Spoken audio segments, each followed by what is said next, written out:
जय माता दी, जय माँ काली, कैसे हो आप सभी? आशा है सभी बहुत अच्छे होंगे, स्वस्थ होंगे। एक बार फिर से आप सभी का स्वागत है आपके अपने यूट्यूब चैनल पर, जहाँ मैं आपको माँ काली से जुड़ी और आप जो भी मुझसे प्रश्न पूछते हैं, उनसे जुड़े प्रश्नों का उत्तर मैं आपको इस चैनल पर देती हूँ। आप सभी जानते हैं, चैत्र नवरात्र आने वाले हैं और नवरात्रि में हर बच्चे के मन में प्रश्न है कि हम कौन-सी साधना करें, कौन-सा मंत्र करें, कैसे करें, क्या साधना के नियम रहेंगे, क्या नवरात्रि में नियम रहेंगे, कैसे करना है, व्रत कैसे करना है, सब चीज़ें मैं आपको आज के इस वीडियो में बताऊँगी। तो वीडियो को लास्ट तक देखिएगा और मंदिर में नवरात्रि की तैयारियां स्टार्ट हो गई हैं, तो अभी हम लोग बस सफाई का काम छोड़ के मैं यहाँ आई हूँ कि फटाफट से वीडियो बना देती हूँ, अपलोड कर देती हूँ ताकि आपको चीज़ें टाइम से मिल सकें, क्योंकि आप सभी मेरा परिवार हैं। जिस तरह मेरी नवरात्रि अच्छे से हो रही है, आपकी भी एकदम बहुत अच्छे से नवरात्रि हो, ऐसी कोशिश है छोटी सी एक। जितना मुझसे हो सकेगा मैं आपको टाइम टू टाइम वीडियो लाने की कोशिश करूंगी। नवरात्रि जो है 30 मार्च से लग रही है, रविवार से। मैंने आपको पहले बताया माँ का जो वाहन है वो इस बार हाथी है और हाथी पर माँ का सवार होकर आना बहुत ही अच्छा शुभ संकेत है। और उससे भी अच्छा शुभ संकेत है कि इस बार माँ का जो वाहन है, जिस जिस वाहन पर बैठकर माँ अपने लोक में वापस जाएंगी, वो भी हाथी ही है। दोनों वाहन माँ के हाथी हैं, तो आना भी हाथी पर हो रहा है माँ का, जाना भी हाथी पर यानी गज पर हो रहा है। तो ये बहुत अच्छा एक कहते हैं संकेत है, शुभ संकेत है ये। ऐसे में हम कुछ थोड़ी-सी मेहनत कर लें, थोड़ी-सी कुछ साधना कर लें, थोड़ा-सा कुछ विशेष आह्वान माँ का कर लें, तो माँ की विशेष कृपा हम प्राप्त कर सकते हैं। वैसे भी माँ आते टाइम भी हमको अभय वरदान दे के जा रही है, सुख, समृद्धि, शांति का, और जाते टाइम भी हमको यही वरदान दे के जा रही है वो। तो थोड़ी-सी मेहनत करनी है, जिनके घरों में लक्ष्मी की कमी है, पैसा जिनके घर में रुकता नहीं है, वो लक्ष्मी की साधना करेंगे। और मैं तो कहूँगी कोई भी देवी का बीज मंत्र कर लीजिए, आप नवान मंत्र कर लीजिए। नवान मंत्र अपने आप में बहुत पावरफुल मंत्र है। आप माँ का जो है 3 बीज मंत्र कर लीजिए। दोनों चैनलों पे ये वीडियो मिलेगा सेम, दोनों पे डाल दूँगी मैं। आप जो इस चैनल के सब्सक्राइबर हैं, वो इस चैनल पर देख लें और जो उस चैनल के सब्सक्राइबर हैं, वो उस चैनल पर देख लें। सबसे पहले कोई भी मंत्र करने, कोई भी साधना करने, पहले नियम बता देती हूँ क्या रहेंगे नवरात्रि की साधना के।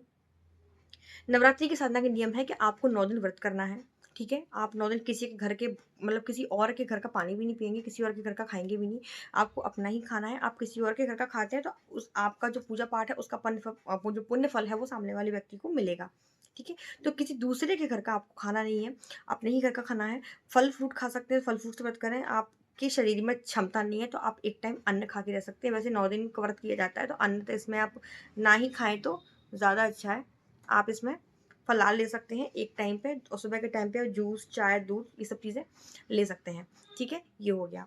और नियम क्या-क्या रहेंगे, आपको ज़मीन पे सोना है। बहुत लोग 9 दिनों तक चप्पलें छोड़ देते हैं, जैसे मेरा ऐसे है, मैं 9 दिनों तक बालों को खुला रखती हूँ एकदम और चप्पलें छोड़ देती हूँ, मैं नंगे पैर रहती हूँ, ज़मीन पे सोती हूँ। और पहले मैं मेरे कमरे में सोती थी जहाँ मेरा मंदिर है, और अभी भी मंदिर के अंदर सोऊँगी 9 दिन तक। तो 9 दिन तक आपको जो है ज़मीन पर ही सोना है। आप ब्रह्मचर्य का पालन करेंगे 9 दिनों तक। 9 दिनों तक क्या, दशमी 11 तिथि तक आपको ब्रह्मचर्य का पालन करना है पूरी तरीके से। और प्याज लहसुन घर में ना बने, ऐसी कोशिश करें आप, प्याज लहसुन नहीं बनना चाहिए। और जहाँ आप अखंड जोत जला रहे हैं, जहाँ आपने जवारे बोए हैं, उस कक्ष में कोई बाहर का व्यक्ति आकर ना जाए, ये भी आप कोशिश करें। एक चीज़ और, नवरात्रि के टाइम पे जो है नेगेटिव एनर्जीज़ जो होती हैं, नकारात्मक शक्तियाँ जो होती हैं, वो बहुत ज़्यादा एक्टिव हो जाती हैं इन दिनों में। जादू टोने इन दिनों में बहुत ज़्यादा होते हैं। तो आप क्या करेंगे, अगर आपने जवारे बोए हैं, अगर आपने जौ बोए हैं, आपने अखंड जोत जलाई है, अपना कलश की स्थापना करी है। कलश की स्थापना ठीक है, अखंड जोत ठीक है, लेकिन आपने जौ अगर बोए हैं, जौ और अखंड जोत, ये 2 चीज़ें अगर आपने की हैं मंदिर में, तो आपका जो मंदिर वाला रूम है, उसके दरवाज़े के बाहर, मतलब मंदिर का जो कमरा है, जो मंदिर है, उसके दरवाज़े के बाहर एक छोटे से क्या बोलते हैं उसको, मिट्टी का कुछ वो रहता है ना पात्र, उसमें गोबर का कंडा बोलते हैं, हमारे यहाँ उपला बोलते हैं, उसमें थोड़ा कपूर डाल के, लौंग डाल के उसको सुलगने दें। 9 दिनों तक आपको धूना जलाना है, 9 दिनों तक। ठीक है? 9 दिनों तक धूप जलाएँ। इससे कोई भी नेगेटिव एनर्जी आपके उस एरिया में कॉन्टैक्ट नहीं करेगी, कोई तंत्र मंत्र आप पे असर नहीं होगा और सिर्फ़ पॉज़िटिव एनर्जी ही आएँगी। इससे 2 चीज़ें होंगी जब आप साधना करेंगे, चाहे आप शाबर मंत्र की साधना कर रहे हैं, चाहे आप बीज मंत्र की कर रहे हैं या आप किसी वैदिक मंत्र की कर रहे हैं। किसी भी मंत्र की जब हम साधना करते हैं तो पॉजिटिव के साथ में नेगेटिव शक्ति भी चल के आती हैं। जैसे हम माँ काली को बोलेंगे, उनके साथ बहुत सारी शक्तियाँ चलती हैं।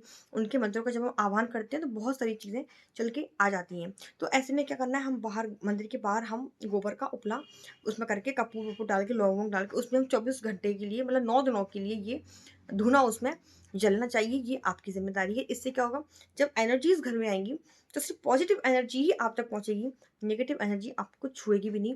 इससे आपका ऑरा भी बहुत ज़्यादा स्ट्रॉन्ग होगा। 9 दिन की साधना बहुत पावरफुल डेज़ हैं। और अगर आप नवान मंत्र कर रहे हैं तो क्या ही कहना, ओम, ऐं, ह्रीं, क्लीं, चामुंडा विच्चे, विच्चय और फट, ये जो शब्द निकलते हैं थोड़ा उच्चारण इनका ऊँचे स्वर में हो जाता है ना। तो इन क्रमों को ध्यान में रखते हुए आप ओम क्लीम कालिकाय नमः इस मंत्र का जाप कर लीजिए। आप दुर्गा माँ का ओम दुम दुर्गाय नमः इस मंत्र का जाप कर लीजिए। तीनों मंत्र कोई भी साधना आप उठा रहे हैं, तीनों में से कोई भी मंत्र ले लीजिए। संकल्प की विधि सेम ही रहेगी। क्लीम मंत्र करते हैं, ब्रह्मांड में ऐसा कोई कहते हैं तंत्र नहीं है जो आप पे असर कर जाए। क्लीम मंत्र बहुत पावरफुल है। अब क्लीम मंत्र इतना पावरफुल है तो आप ये सोचिए, क्लीम मंत्र सिर्फ काली माँ का बीज मंत्र है। और जब आप नवान मंत्र करते हैं, ओम ऐम ह्रीम क्लीम, महाकाली, महालक्ष्मी, महासरस्वती, 3 पराशक्तियों के इसमें बीज मंत्र हैं। इस मंत्र की ऊर्जा बहुत बहुत बहुत ज़्यादा है। और नवरात्रि के दिनों में अगर आप इस मंत्र की 21 माला अगर कर लेते हैं, 51 माला 9 दिन तक कर लेते हैं और छोटा-छोटा एक हवन कर लेते हैं, दशांश हवन अगर आप कर लेते हैं, तो आप देखेंगे आपकी जो दिव्य दृष्टि है वो खुलनी स्टार्ट हो जाएगी। आपको चीज़ें दिखने लगेंगी। इस भौतिक जगत की जो सूक्ष्म चीज़ें हैं, जो एक नॉर्मल इंसान अपनी इन खुली आँखों से उन चीज़ों को नहीं देख सकता, वो चीज़ें भी आप इन दिनों में देख सकते हैं। बहुत सारे अनुभव आपको होंगे साधना में बैठने से पहले, है ना? 9 दिन आप कोशिश करें माँ को अलग-अलग भोग दें। भोग आपको ज़रूर लगाना है और छोटा-छोटा भोग अंगारी पे आप दें, वो ज़्यादा बेस्ट रहेगा। छोटा-छोटा हवन आपका जो है वो ज़्यादा बेस्ट रहेगा। संकल्प ले लेना है, दाएँ हाथ में जल, पुष्प, अक्षत ले लेना है। अक्षत लेने के बाद आपको संकल्प लेना है कि हम ऐसी-ऐसी साधना यानी कि हम 21 माला करेंगे 9 दिनों तक। जो संकल्प लेने के बाद जो आपका जाप करने का समय रहेगा वो एक ही समय रहेगा। रात में अगर 9 बजे आप साधना में बैठ रहे हैं तो 9 बजे ही आपको एवरीडे साधना में बैठना होगा। एक चीज़ ये हो गई। दिन के टाइम पे आप चालीसा का पाठ करिए, सप्तशती का पाठ करिए। आप जिस दिन का हमको ऐसा लगता है नवरात्रि में हम क्या-क्या कर लें। हम चालीसा पढ़ें, हम कवच पढ़ें, हम सप्तशती पढ़ें, हम साधना करें, हम क्या करें? तो एक क्रम बना के चलिए। नवरात्रि में रात की साधनाओं का महत्व है, तो रात की साधना करिए। आप साधना जो आप प्रॉपर तरीके से करने वाले हैं, वो आप रात के टाइम पे करिए। सुबह के टाइम पे आप चालीसा का पाठ करिए, सप्तशती का पाठ करिए। आपको कवच का पाठ करना है, आप कवच का पाठ करिए। आपको आपको जो है वो क्या बोलते हैं उसको सिद्ध कुंजिका स्तोत्र। आप सिद्ध कुंजिका स्तोत्र का पाठ करिए। दिन के टाइम पे आप ये रूटीन रखिए अपना, आरती कर लीजिए, भोग लगा दीजिए, ठीक है। दोपहर में आप चाहें तो कवच करेंगे या जो भी आपका मन होता है वो कर लीजिए। अब और रात के टाइम पे आप साधना में बैठेंगे, आप हनुमान चालीसा पढ़िए, आप हनुमान चालीसा की साधना करिए, दुर्गा चालीसा की साधना करिए, आप मंत्रों की साधना करिए, काली चालीसा की साधना करिए, जो आपका मन होता है वो आप करिए। साधना करना ज़रूरी है, ज़रूर करें। गुरु मंत्र की साधना करिए, बहुत पावरफुल है, ठीक है? और बहुत सारे अनुभव इन दिनों में आपको होंगे, बहुत चीज़ें आपको दिखाई देंगी 9 दिनों तक, 10 दिनों तक आपको कोई भी अनुभव किसी के साथ में शेयर नहीं करना है। साधना जब आप करेंगे, सुबह के टाइम पे मंत्र जाप करेंगे, शाम के टाइम पे मंत्र जाप करेंगे, बहुत सारी आप साधना करने वाले हैं, बहुत सारा आप एनर्जी इकट्ठा करने वाले हैं, तो बोलें कम। बहुत कम आपको बोलना है, जितना कम आप बोलेंगे उतनी ऊर्जा आपकी कम निकलेगी। और जितना ज़्यादा आप बोलेंगे आपकी ऊर्जा क्षय होगी, तो आपको बोलना नहीं है, गुस्सा आपको बिल्कुल नहीं करना है। इन 9 दिनों में आपके ऊपर भगवती का असर रहेगा, उनकी योगिनियों का असर रहेगा, हनुमान जी की साधना लेते हैं, उनके दूतों का असर रहेगा, शिव जी की साधना लेते हैं, उनके दूतों का असर रहेगा, दूत आते हैं। ठीक है? आप जो भी आपके इष्ट हैं, उन इष्ट के दूतों का असर आपके ऊपर रहेगा। जैसे हम भगवती के उपासक हैं, हम माँ काली के उपासक हैं। 9 दिनों में जब मैं साधना में रहती हूँ, 9 दिनों जब मैं व्रत करती हूँ, अखंड जोत करती हूँ, सब चीज़ें करती हूँ, 9 दिनों तक भगवती का असर रहता है। असर यानी कि कह सकते हैं गलत चीज़ एकदम बर्दाश्त नहीं होती, गुस्सा एकदम बहुत ज़्यादा आने लगता है और चेहरा आप देखते मतलब कोई व्यक्ति किस इंटेंशन से, खैर ये तो हर शनिवार को होता है कि व्यक्ति किस भाव से आ रहा है, वो सब चीज़ें मालूम चल जाती हैं। लेकिन ये 9 दिन बहुत बहुत पावरफुल होते हैं, ठीक है? तो इन दोनों की एक बात ही अलग है, तो आपके ऊपर भी जैसे हमारे ऊपर, जैसे आपके ऊपर भी भगवती का जो है अंश रहेगा पूरा चौबीसों घंटे। तो बहुत कम बोले, आप गंदी चीज़ों से बचकर रहें, प्याज लहसुन खाएं ना खाएं। आपके घर परिवार में कोई नॉनवेज लेता है, मांस मछली बनाता है, कोशिश करें आप उन चीज़ों को अवॉइड कर पाएँ। कर सकते हैं तो बहुत अच्छा, नहीं कर सकते तो माता रानी से प्रार्थना करिए कि माँ मेरे घर में ये दिक्कत है, आप सब कृपा करें और इन चीज़ों को जो ये कर रहे हैं उनसे मेरा कोई लेन-देन नहीं है। माँ मैं मेरे भाव से आपकी सेवा ले रही हूँ। इस तरीके से भाव रख के आप कलश स्थापना करिए, आप अखंड जोत जलाइए, है ना? और बिल्कुल सच्चे भाव से माँ को ध्याइए। जो भी परेशानी है माँ के चरणों में रख दीजिए।